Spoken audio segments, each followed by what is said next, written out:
Have you ever wondered what makes a good fighting game? Let's talk about it.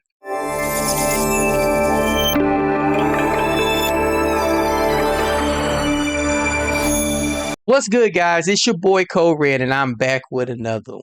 Listen, man. So recently, I've been thinking. I know I think a lot, right? But I've been thinking, and with all the games that's coming out in 2025, we're hyped, right? We're excited about them. We can't wait for them. But we were excited and hyped about a lot of other games that came out in the previous years, and some of them have shown great success, and some of them have failed, or have lost some popularity along the way. And it got me to thinking, man, what makes a good fighting game? What separates those games apart from ones that will be successful to ones that'll be failures? Obviously, we always go through the honeymoon phase with fighting games where at one point we just think that, oh, this is the greatest game ever, and then after about 3 months, 3 to 6 months, then the flaws start to come out. Um but just in general, those games that show great success, those games that have great sales, those games that go on and have a long lifespan, how do they get there? And to be honest, I mean, hell, I I don't know.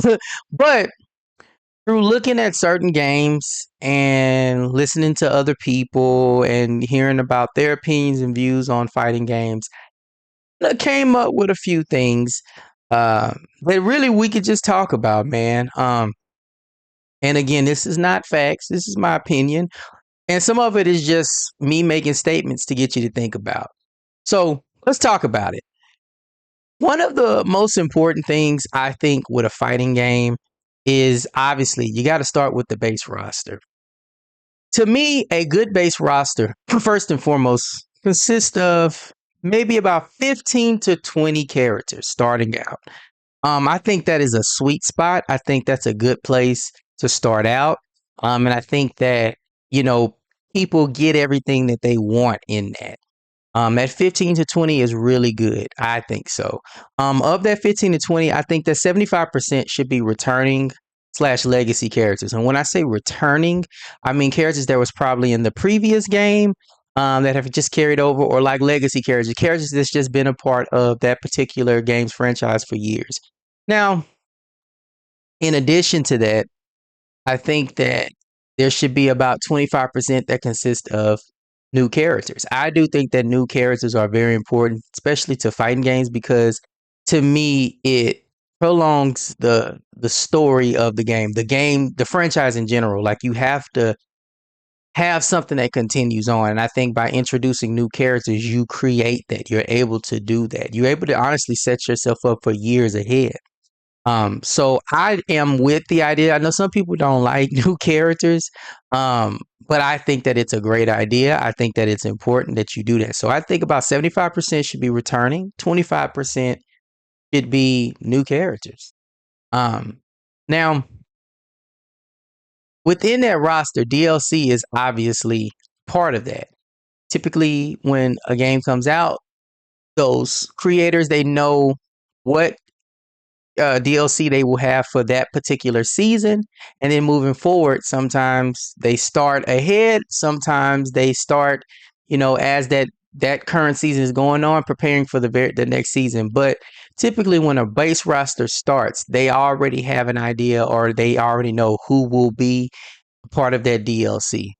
I honestly am a huge fan of DLC, and the whole idea of bringing in characters or whatever. The problem that I have with it is that I can't stand returning, like, characters that are constantly DLC. And I get it from a sales standpoint. They will do that to up sales with their DLC. I mean, it makes sense. It's a business at the end of the day.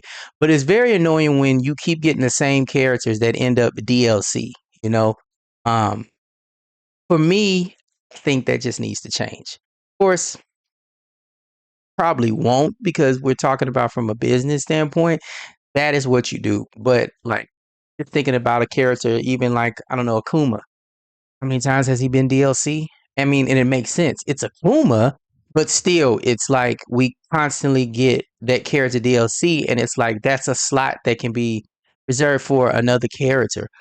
Just put him on the main roster. I mean, he will sell regardless. The game will sell regardless because he will be on the main roster when the game launches. But it's just things like that that are aggravating me. Um, when I constantly see the same characters being put at DLC. Another thing that is the guest characters.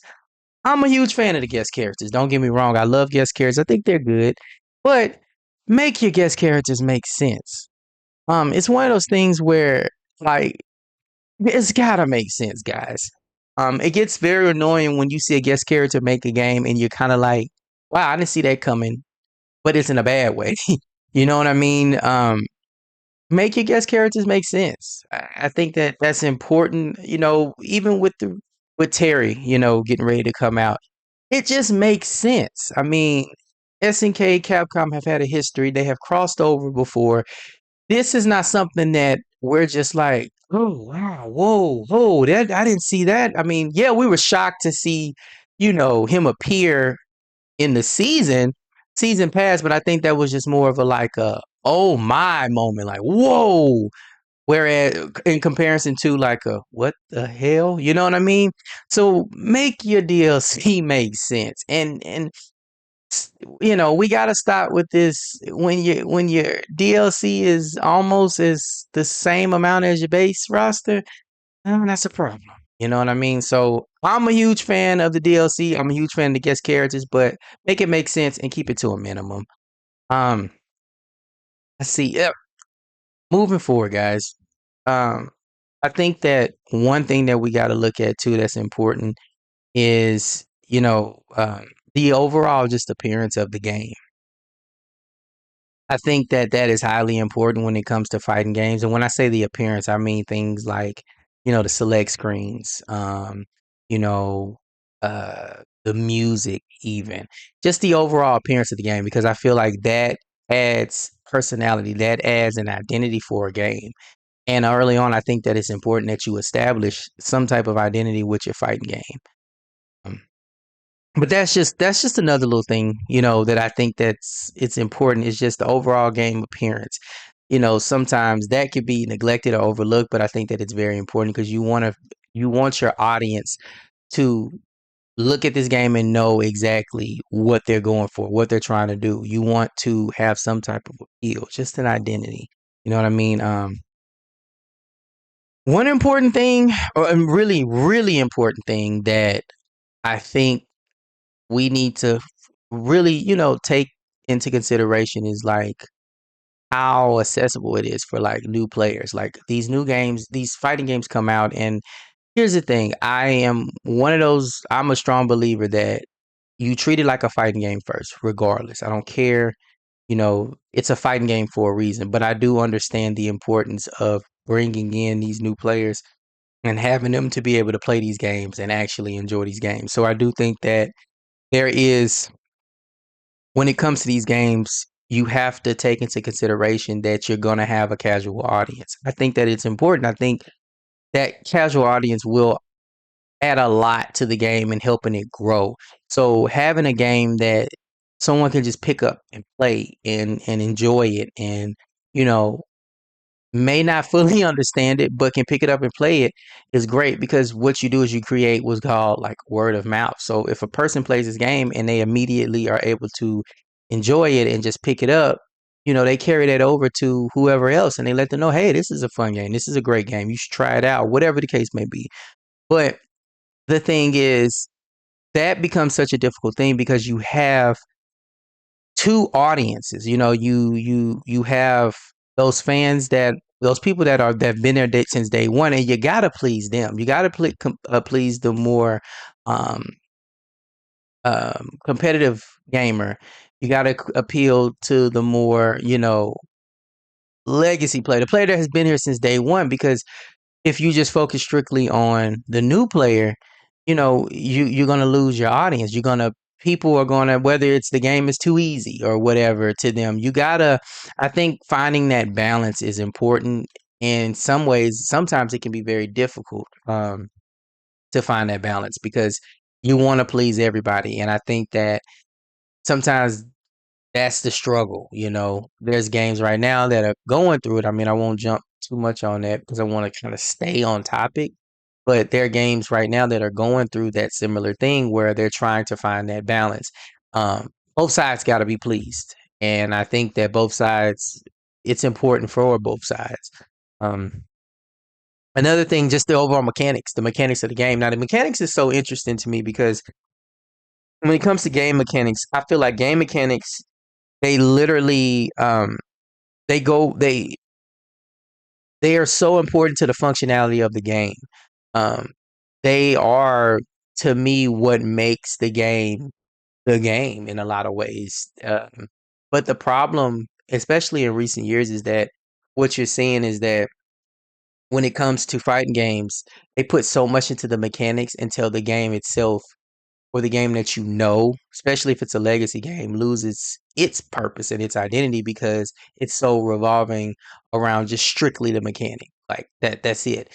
And that can be very frustrating. You're seeing it a lot recently. And a lot of times what you're seeing is that you'll see a game in the franchise, and then as it transitions to a newer game, or a different game, and there's a new mechanic added or whatever, people tend to fall off. Like players that normally play the game, may complain about it or voice their opinions or frustration with it, because it's not playing like that game should be playing. And they will complain about the mechanics. And in a lot of ways, with a lot of these games, I mean, it's these claims and these things that they're saying, they're pretty valid. Some of the games have just, lost a lot of their fun level because they're so revolving around that mechanic. So I think that when it comes to a mechanic of a fighting game, you got to be careful because overall the game can be ruined by it if it's not monitored or implemented correctly. I guess would be the right way to say it. But um, I think you just gotta to fix that. You gotta make your mechanic make sense. Sometimes I feel like when I'm looking at these games, they're just throwing things in there and not really thinking it out. But you just gotta make it make sense. I don't know how to really break that down, but you gotta make it, uh, make sense. I don't think your game should strictly revolve just around your mechanic. Like I just don't. I don't think that that's a good way to make a game. It's just revolving your game just strictly around a mechanic. On a side note, um, comeback mechanics, kind of branching off but staying under that umbrella of mechanics. Comeback mechanics, me personally, I love them. I enjoy them. I think that they're great. Because to me, it just adds an extra layer to fighting games. But I can understand people's frustration with comeback mechanics because people in a fighting game, the ultimate thing when it comes to a fighting game is you want to be able to beat your opponent, and this is what makes fighting games so great. Kind of going off topic just a little bit, guys, but that's what makes a fighting game so great in comparison to other genres because it's you and that person, and mass majority of the time, if you win, you won because you were the better player. Okay.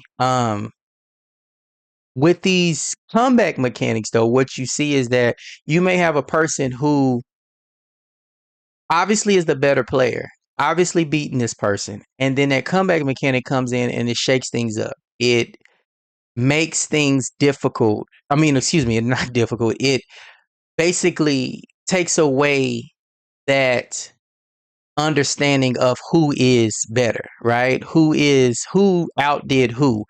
And I think that the reason that happens is because with a lot of comeback mechanics, there is no real downside to them. And I know people may say, well, the downside is that you're having to use the comeback mechanic to begin with because you wouldn't be in that position if you were winning. Typically, comeback mechanics are activated through, you having some type of struggle or you're losing in some kind of way. But the thing is, once a lot of games, once that comeback mechanic is done, there is no downside to it. So it's like, well, what the hell? I'm just gonna use it. I might as well. There ain't no downside, and that's what happens. And that's how a lot of games are with their comeback mechanics or things that are used to kind of shift the flow or the momentum in the favor of the other opponent. You're not seeing a strong um, setback for using that mechanic. And so the person is not as cautious when it comes to using it, or they're not, as they say, it becomes a brain dead move or maneuver. It's just like, oh, I'll just throw it out because if it doesn't work, it doesn't work. I don't lose anything by it. But I think when you're doing a game mechanic, a comeback mechanic, what you want to do is you want to have a strong downside to it to make that player think more. And also, even if that comeback mechanic is activated, the opponent that is winning, it's like, okay, as long as I can get through this, they're going to have this effect, or they're going to, you know what I'm saying? So I think that is how you get the balance with a comeback mechanic. But overall, also too, just I think that, and when I'll end with with this talking about just overall the features available to the game. I think that is very important. I think that when it comes to fighting games, especially nowadays, you want to be able to have more than just a fighting game. I know that sounds crazy, but in recent years, you have to do that. Um, you have a lot of people that are crossing over from other games, other genres. And so you want them to have some level of familiarity when they come over to the game. And I think too, just overall, the most important thing is that you want to have people be able to do more than just fight. I know some people just don't want to fight all the time. Sometimes you want to get on a game, and sometimes you want to, jump into some type of, some customization, or you want to do some type of story mode. And so that's why you're seeing a lot of fighting games that are doing this type of things. And to like NetherRealm's credit, they were one of the ones to really, really like first start that type of thing of like making the story mode an actual thing, like something that to this day, like people anticipate, with NetherRealms, like, and they can't wait for it. And I think that that's a great thing because it just adds a new element to the game. Like my wife, she doesn't even play video games like that, but like especially fighting games. But when NetherRealms puts out a fighting game, she's really hype about the story, and we'll spend time honestly just watching the story. You know what I'm saying? We'll play along with it just so she can watch the story because she enjoys that a lot.